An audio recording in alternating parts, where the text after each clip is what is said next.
Fauci, who Axios tells us today is set to become the new Hillary, Trump's new Hillary, the new villain-in-chief for former President Donald Trump, who apparently plans to make vilifying and attacking Dr. Anthony Fauci the centerpiece of his comeback political tour, which he wants to start tomorrow at a speech he's giving to the state Republican Party in North Carolina. Dr. Fauci is the subject, in a negative way, of every hour on Fox News primetime now, where they think he can somehow be blamed for, like, causing COVID or something, since he's the country's lead scientist on it, or maybe he's a secret Chinese communist. I actually can't quite follow what it is they think Fauci has done so wrong. But you know what? Knock yourself out. This is not his first time swimming laps in the kiddie pool. This is from Against the Odds again. In January 1989, Fauci was in San Francisco to speak at an AIDS meeting being held at the St. Francis Hotel. Just before he stepped up to the podium, ACT UP members popped up from the audience and began blowing whistles. Within minutes, they had covered the hotel conference room with red tape. They chanted, "You're killing us," with red tape. With characteristic bemusement, Fauci complimented them on the careful organization of their demonstration. Fauci had a special knack for taking barbs in stride. He said, quote, "I've been burned in effigy so many times, it really doesn't matter." He publicly praised the activists' knowledge of how the system works and their persistence and success in applying constructive pressure on regulators and researchers. They, in turn, felt they'd found a well-placed ally. By the time the 1990 International AIDS Conference in San Francisco came around, which some activists chose to boycott, others attended only to boo and hiss many of the public officials who spoke, it was Anthony Fauci who got a standing ovation at that conference for his troubles. I say this because this is the 40th anniversary of the first reports of what we would come to know as HIV and AIDS. But I also say it because Republicans and the former president, and particularly conservative media, they have apparently decided again that they have some great target in Dr. Anthony Fauci. I think that is a bad choice, in part because I'm not sure anybody can follow exactly what it is they think he's done so wrong. Anybody outside their echo chamber, certainly. But also because he knows how to handle himself. I will also point out, though, that aside from him, this is a weird evolution for us. This is a weird evolution for our country over these 40 years. Dr. Anthony Fauci made his bones and grew his thick skin, being screamed at and protested and denounced and burned in effigy and threatened to his face by people who were doing that because they were sick and afraid of dying and trying desperately to get a cure. And in him, no matter how much they attacked him, what they ended up with was an ally and a devoted, excellent researcher and scientist who kept helping, who in fact invited them in, who kept working at it, who didn't get them a cure, but got them damn close.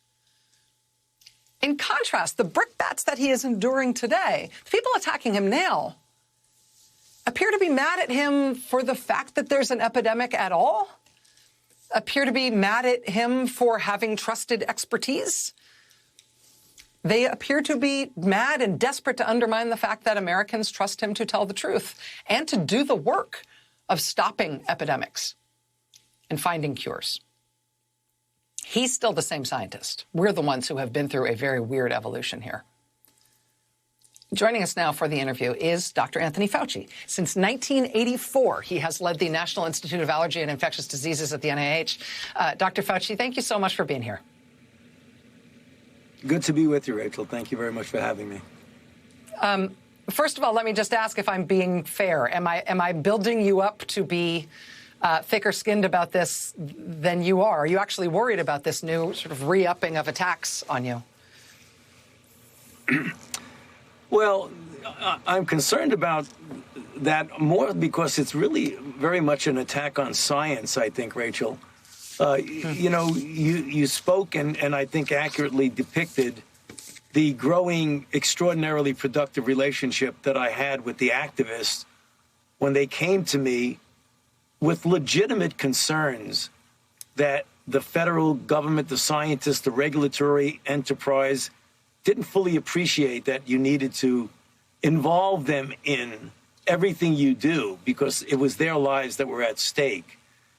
So I did reach out to them, and it turned out to be an extremely productive relationship. They got my attention in a very theatrical, confrontative, iconoclastic way, but they were fundamentally good people.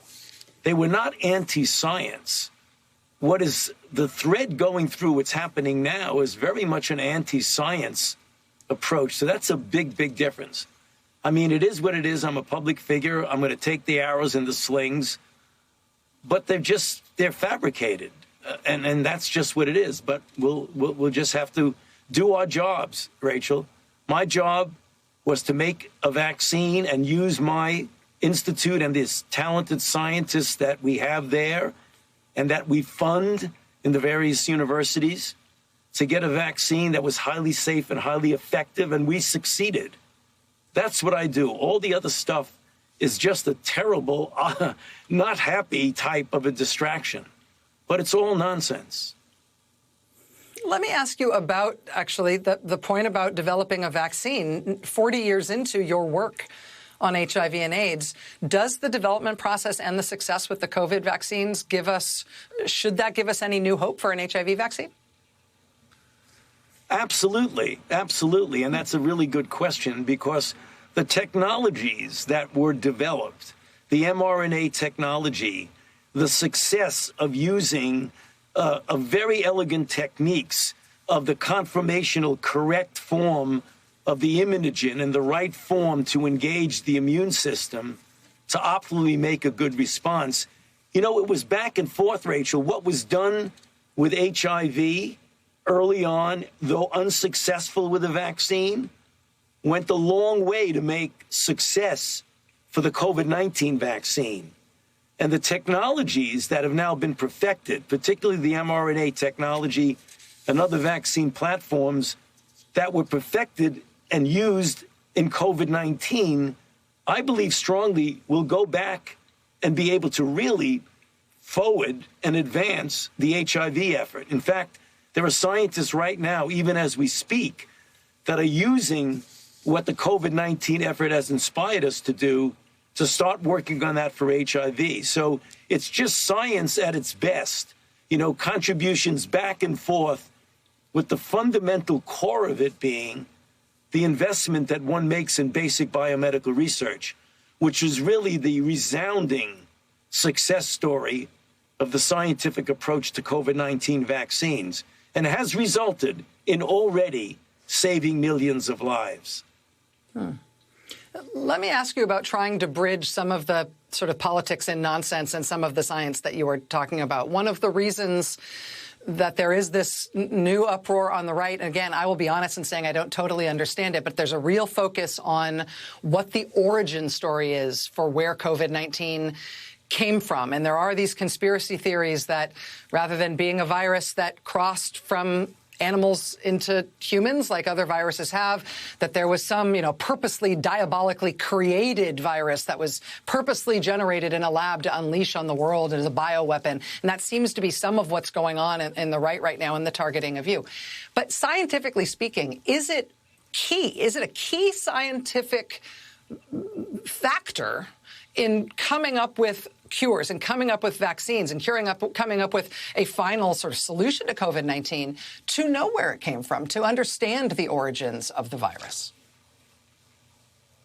Well, to understand the origins of the virus, Rachel, rather than being contributory to the development of drugs or vaccines, it's more to prevent this from happening again, to understand the origins so that you can be able to be prepared whatever the origin is. There's this concern, is it a natural evolution, or is it something that happened out of a lab, an accident, or what have you? It is important to understand that. But it is being approached now in a very vehement way, in a very distorted way, I believe, by attacking me. I think the question is extremely legitimate. You should want to know how this happened so that we can make sure it doesn't happen again.